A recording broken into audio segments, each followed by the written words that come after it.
the women's game does need more support, and you get support in a lot of different ways. Me and you, Gman, have chatted about this off air. But at the end of the day, it's a case of football, women's football. I see it a lot like our show here, Pitch Talk. At the end of the day, we need support. If you want to build something and build it on strong foundations, you need support. So the support needs to build up, but it doesn't build up overnight. We've been doing this for 2.5 years, damn near 2.5 years. So we're building the support and doing a lot, but at the end of the day, you need more people to see it and the right people to see it. And I see that with the women's game. With things like the FA Women's Awards, I think that's going to help potentially build, and with showings like Team GB in the Olympics, it's going to help build a profile of the women's game. And at the end of the day, the FA's basically five-year plan is a good one. I mean, creating an elite performance unit and a head of elite development, I think that's a good thing. The new commercial strategy for women's football, I think, is a good thing as well, because if women's football can sustain itself, then the women's game doesn't have to rely on handouts from the men's game. It doesn't have to rely on that, which is best. Expanding the Women's Super League, I think that's a good thing as well, because it's going to become a bit more competitive. If you know you can get relegated, then you're going to fight that bit harder and you're going to work harder to get your standards up. So I'm in favour of that. And growing participation. I don't know if women's football will end up becoming the second largest team sport, because rugby and cricket over here are very big and very commercially viable. It's going to be hard to punch into that. But if the men's game helps, then maybe it'll happen. You know, me and you discussed this off air, and I agree with you in some sense. Personally, I'm still a little skeptical about the plans of the FA. And I always will be, especially when I think it's just a money orientated move by themselves, because they see there's an interest in the women's game, and now they're gonna feel that they can just pump money and take money from it how they feel. Now, I know a lot of women, especially Manisha Taylor, just wouldn't agree with me on that, because she was actually saying that she believes that that's what it needs. It needs investment, and it needs to exposure and investment. Yeah. And I do really understand that, but I reckon it's all in due time. I reckon it has. You've got. What did I say to you? The word organically. You got to let it grow organically. That's my own personal view. You got to let the game grow itself without trying to push it too hard, or it's going to become something that it's not. It's just that point about becoming the second biggest team sport in the country by 2018. The second biggest team sport. That's excluding all the other men's games that are out there where like you said, rugby and cricket. Which again, if you want to talk about, there's women's cricket and women's rugby as well, who face the same sort of battles that women's football face against the men's. So I think it's very ambitious. But you gotta be ambitious. No, you gotta be ambitious. I think it's very ambitious to say that, and in order, it's the quality's got to be there, Liam. I've always said that. I said the quality's got to be there. If something needs growth, you can't just quickly inject it. Yeah, you can't force it, because you don't know how you are going to affect it. You get me? And that's what I'm trying to say. With the women's game, you don't want to flood the women's game with money, because at the end of the day, you don't know what sort of investors are going to try and invest in the game, or for what reasons they're going to try and invest in the game. Just look at men's football. Yeah, we see it. We've seen it. Foreigners came in and invested in the clubs, and look where we are now. We're not happy. At first we were happy because it was money, but now we're not happy. We criticize foreign ownership.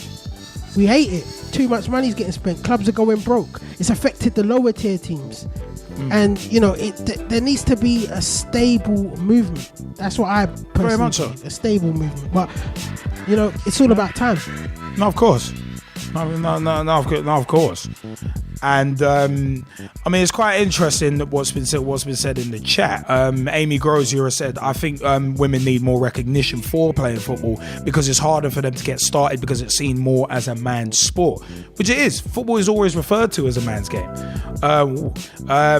And she has also gone on to say, or in any sport really, women are seen as the weaker of the two sexes, but some women players are better than some of the male players, some of the men players. Which, all right, is an arguable point. It's an arguable point, but there are some quality women's players out there. Rachel Yankee being one. Among others, Steph Houghton, good player as well. Casey Stoney, among others. Eniola Aluko as well. Yeah, but there's a lot of good female players. When people see Faye White, when people see women's football and they're talking about the growth of women's football, what are they talking about? Are they talking about the financial incentives behind it, or are they talking about the game as a whole? I would see it as the game as a whole, because finances is all good. It's all good plowing money into something, but money does not guarantee No, but you when success. I say the financial, I mean at the it doesn't guarantee growth either. The financial incentives, like what women are getting paid, what you see, the luxuries, like how they travel and stuff like that. Is that how do people actually see it? Because I'm seeing it as the game as a whole. I'm not just seeing it as the game. I'm not just talking about, just because you've got an Arsenal team that win multiple cups, so they should be glorified more than the men's team because they're playing better football in the women's league than the men's team. I'm looking at the whole league as a whole, like every team in progression. There's no, I said last week, there's no point having one team that outshines every other team, or you're going to end up in the same situation as you did in Scotland, where everyone was scared when Scotland, where everybody gets scared when Rangers got relegated. Yeah.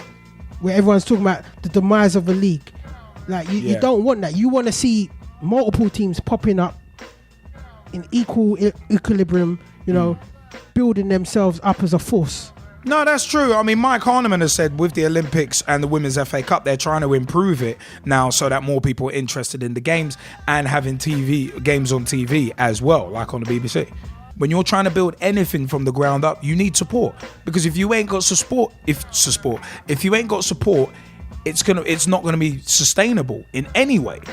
Whether it be financial or in terms of quality of the game, it's not gonna be sustainable. But if you build the women's game and you build it up on solid foundations, then it will end up making itself not only financially viable, but in terms of support, the support will be forthcoming because people will enjoy the standard of the game. To build it up, you need to throw money at it. That's the thing. Not necessarily. You do. You need support. You do. And the sort of rate in the 4-year period that they're talking about, or 3 or 4, 5-year period that you're talking about, you do need it. You do need vast amounts of money to throw at it, to build it up to become the second largest sport. Throwing money at something is not going to guarantee you success. How long did it take Chelsea to win the Champions League? You do need money to throw it. You need the grounds. You're going to need the grounds, or you can talk about ground sharing. Fair enough. Yeah. You got basically TV and TV revenue. You're gonna need to get all the investment in that sort of thing. Because like at the end of the day, you're talking about in terms of investment. To put it on par with the sort of the men's game. You know what the saying is. You got to speculate to accumulate. Francis Strong, you wanted to have a point on this, and Lily Olumi, you wanted to drop something in as well. Francis, have at it, man. The floor is yours.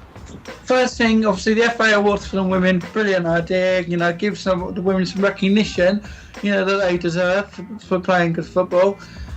Second thing, obviously, obviously the Olympics did boost. It showed what women's football was all about. It gave a good advert for the women's league, and also the women's Super League.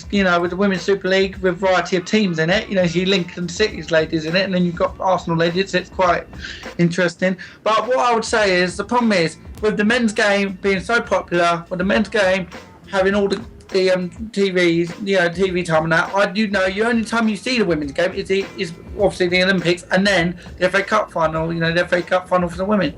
I think you need to see some of the women's Super League matches would be a good idea. But obviously with the men's game right in front of it, there's never going to be a chance like that. And I think really the men's game is going to dominate.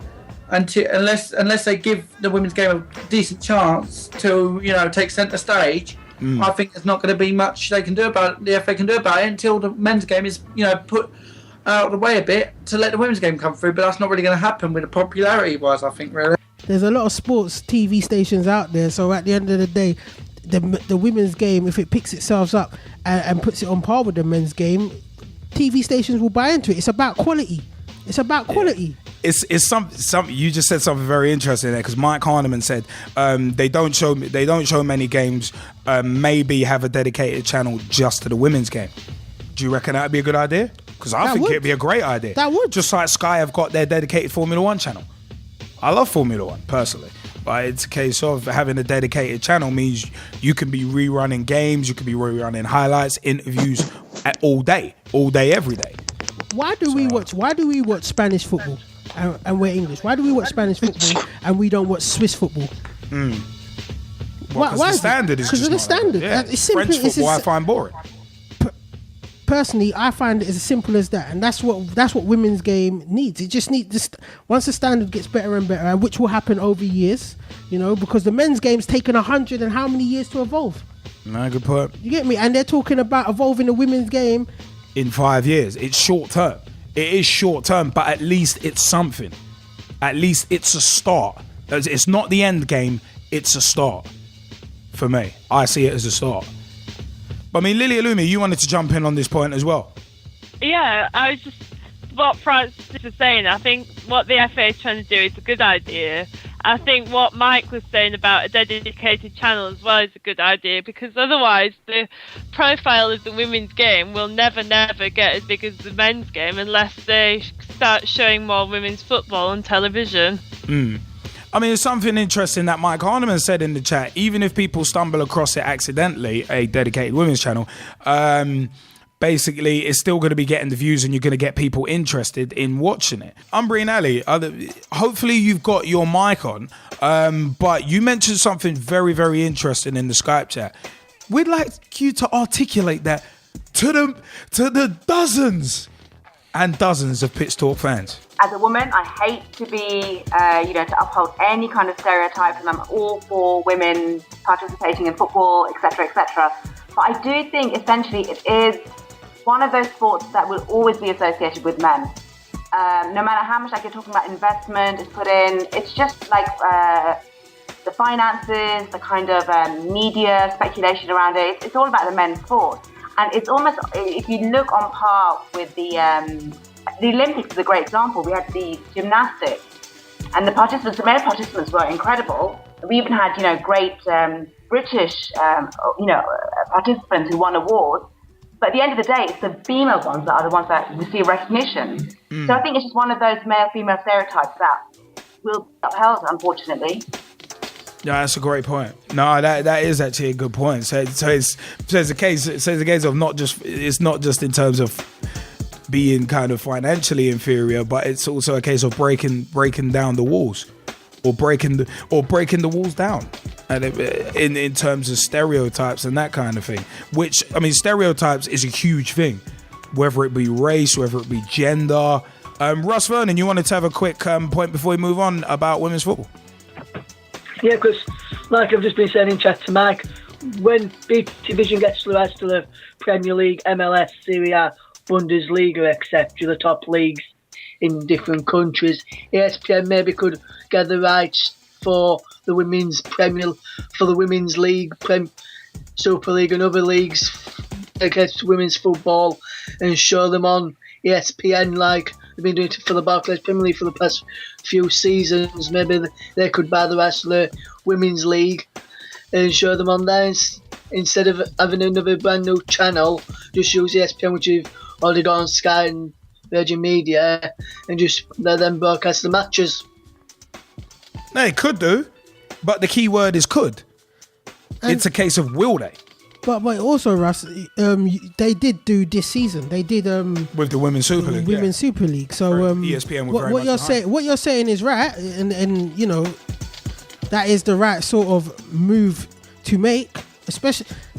That's something BBC should think about doing themselves as well, considering that they don't get the men's game during live during on a Saturday or Sunday when the Premiership and when Sky and ESPN does, maybe, but it's all about interest, and that's what everyone's thinking about. Is there going to be any interest in the game? We are all football fans right here in this chat room. We love football. Yep. There's women in here, there's men in here, there's boys in here, there's girls in here. We love football, but there's got to be a common interest in there with especially people that don't just sit down and watch football like us. Yeah. And that's the market they're probably actually trying to ascertain. Will they? So the casuals tune in. The casuals that will turn. 1 week we watching EastEnders, but as soon as England come on, are they going to sit down and watch England? But that's the interesting thing that Mike was talking about earlier, is that if it's shown more, then at the end of the day, there's more of a chance of hooking in those casual fans. But at the end of the day, but at the end, Chloe Griffin has said she's a casual. But at the end of the day, it's a case of those. You might end up being able to turn those casual fans into loyal fans, and that's the thing. That's the difficult thing. That's the difficult thing about doing it.